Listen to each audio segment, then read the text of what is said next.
Here's why Poop Slinger on PS4 is 500 US American dollars and shooting up in value.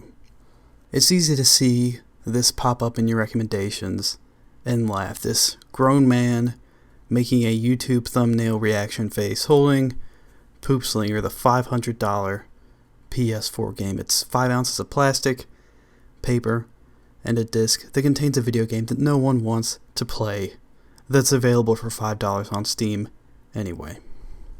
Collectors are apparently paying up to $1,000 to have this turd collect dust on a shelf. When they move, they'll put it in a box, and then they'll have to take it out of the box again. It will forever occupy a spot in their field of vision whenever they look around in their room. Once they die, if they weren't lucky enough to convince some fool to take it off their hands, it'll fall into the lap of a child or relative. Imagine paying $500 to invite a curse into your own home and then leaving it to your family. Poop Slinger is a dark totem. It's a monkey's paw. Okay, it's punishment from Jesus Christ, God, upon collectors for their unforgivable folly. In 1963, Andy Warhol directed the gaze of the art community in New York to a mass-produced box that anyone could find in their local grocery store. He created reproductions of ordinary supermarket cartons and exhibited them in an art gallery.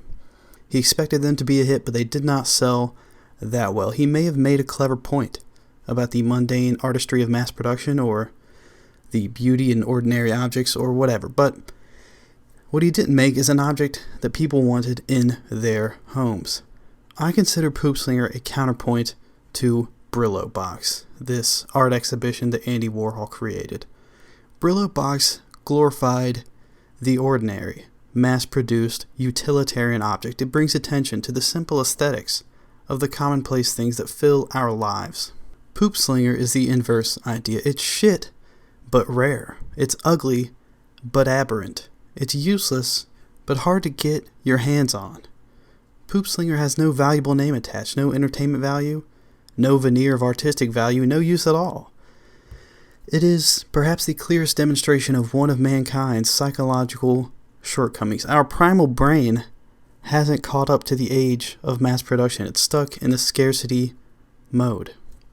Whenever I get the impulse to collect, I just return to the screenshot, Poop Slinger is collecting in its truest form. It's a mindless, endless drive to hoard junk. Of course, there's nothing wrong with buying a nice thing to have in your home. There's nothing wrong with preferring physical editions of games or manga or whatever. But at a certain point, you need to look at what you own, at all the things you own, and ask, what did I intend to accomplish here exactly?